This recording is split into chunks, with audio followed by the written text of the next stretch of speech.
You walk past your own garage and you do not even see it anymore. Board games you have not opened in years. A treadmill wearing your jackets. And across the street, Tyler is washing a truck he financed for 8 years, grinning like he won something. Here is what nobody adds up for you. Almost everything sitting in your house is charging you rent right now, quietly, every single month. I call it the holding cost, and by the time we are done, you will know exactly how much of your paycheck it has already eaten this year. Stay with me for the next few minutes, because once you see this number for your own life, you will never look at your own closet the same way again, and neither will the person you end up sending this to. Everybody thinks the price tag is the whole transaction. You look at the sticker, you decide you can afford it, and you move on. That is only the first cost. The second cost starts the moment you bring the thing home, and it never really stops. Storage, maintenance, insurance. The mental space it takes up every time you walk past it and feel a small flicker of guilt. And underneath all of that sits the quiet one nobody names. The money that thing could have been earning somewhere else, instead of sitting in your garage depreciating. There is also a calendar cost that almost never gets counted. Every extra thing you own is one more thing to clean, organize, insure, and eventually move when you change apartments or houses. A garage full of half-used equipment does not just sit there quietly. It needs an entire Saturday every few months just to be tolerated. A Saturday that never gets logged anywhere as an expense, even though it very much was one. None of that shows up on a receipt, but all of it takes hours out of a week that already did not have enough of them. People who feel constantly behind on their own lives are rarely lazy. Very often, they are simply maintaining more inventory than one person can reasonably manage. Take Tyler's truck. He financed it for close to $68,000, spread out over 8 years, so the payment feels small enough to ignore. But the truck also needs a bigger garage to fit it, which means a bigger mortgage. It needs premium insurance because of its size. It needs a bed cover, a hitch, and eventually a trailer for the boat that showed up a year later, because one purchase almost never travels alone. I call that the chain purchase. You do not just buy the thing, you buy the thing, and then you buy everything that thing requires to keep existing in your life. And when the boat outgrew the garage, Tyler did what a lot of people do. He rented a storage unit for it, about $110 a month, which felt like nothing next to the truck payment. Over 8 years, that single decision to keep something he was not making room for has quietly cost him more than $10,000, just to store a boat he uses on maybe 4 weekends out of 52. The same change shows up in smaller, quieter purchases too, which is exactly why it is so easy to miss. A backyard pool is never just a pool. It is chemicals every month, a pump that eventually fails, a fence the city requires, and a jump in the electric bill that shows up every single summer, for as long as you own the house. Nobody budgets for the fence when they fall in love with the pool, they only see the water. Let's run one smaller number so this stops being abstract. Say you buy an exercise bike for around $1,200, because this is the year you are finally getting serious. If your home costs you roughly $28 per square foot per year in rent or mortgage, and that bike takes up about 12 square feet of your bedroom, you are paying something like $336 a year just to house it, whether you ride it or not. 5 years later, if it has quietly become a very expensive place to hang towels, you have paid close to $1,700 in holding cost on top of the original price, and you still own a bike you resent looking at every morning. If you have already started doing this math about something sitting in your own house right now, tap that like button. It tells me to keep making videos like this one. Now let's look at 2 people who are the same age, in the same city, earning roughly the same amount, 5 years into their careers. Tyler brings home about $128,000 a year.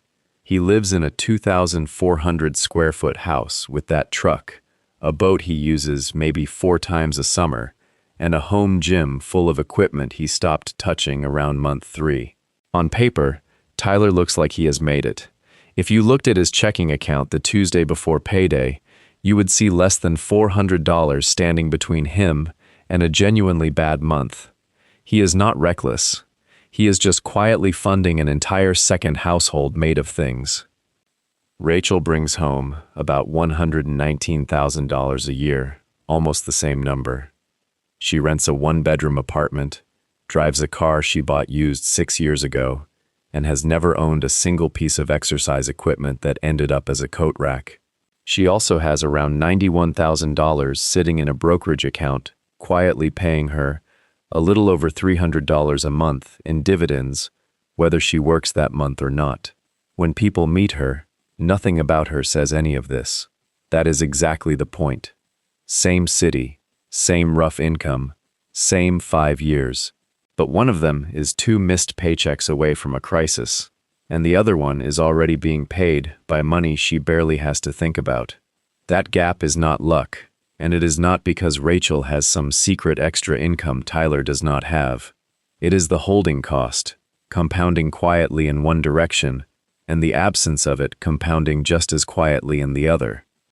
Run this forward 25 years, and if Rachel simply keeps investing the difference she is not spending on holding cost, somewhere around $1,100 a month, she ends up with more than $1,100,000 by the time Tyler is still making payments on whatever eventually replaced the boat. If you want me to run this same comparison on a specific purchase you are on the fence about right now, put it in the comments and I will build a future video around it.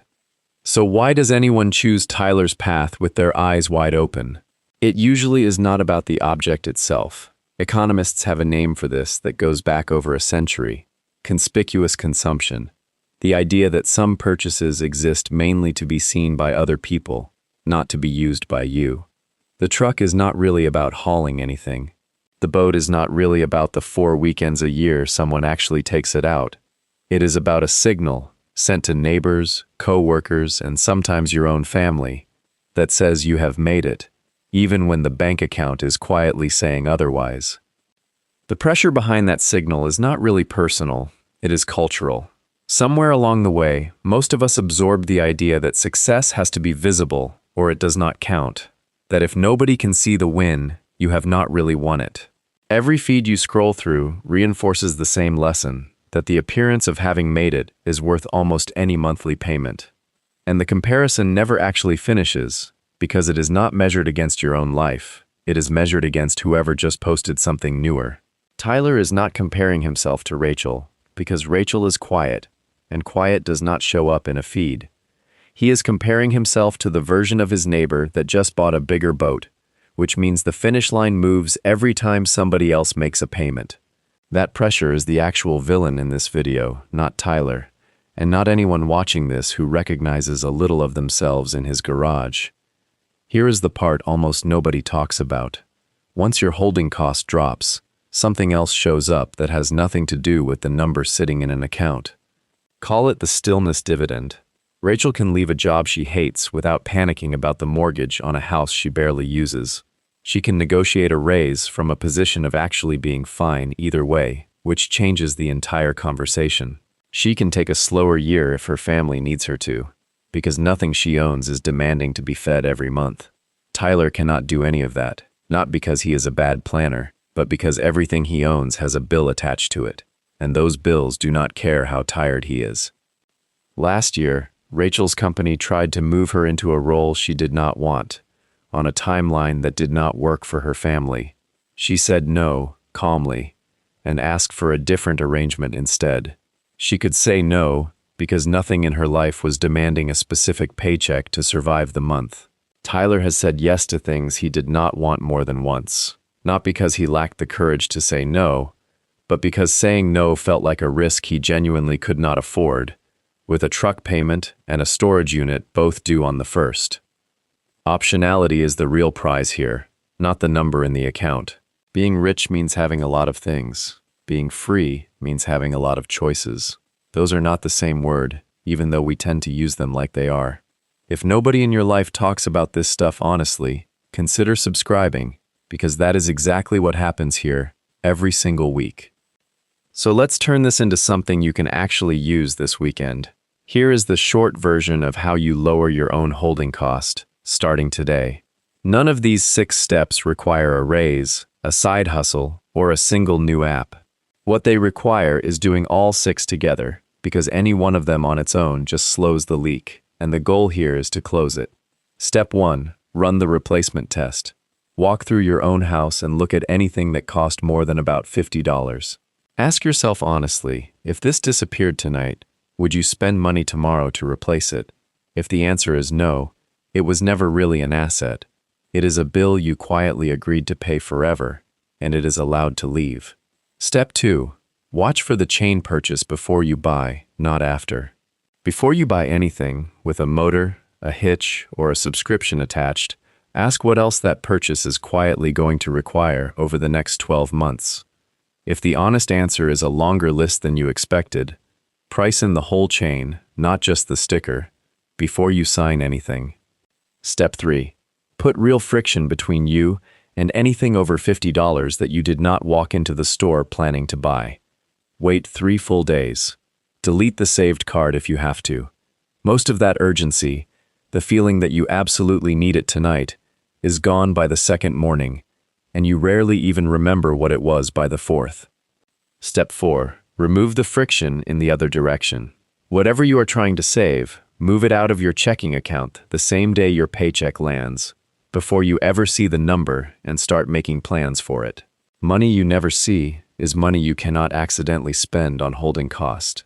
Step 5. Decide what enough actually looks like for you, in writing, before your next raise arrives. Write down the house, the car, and the lifestyle that would make you satisfied. And stop there on purpose.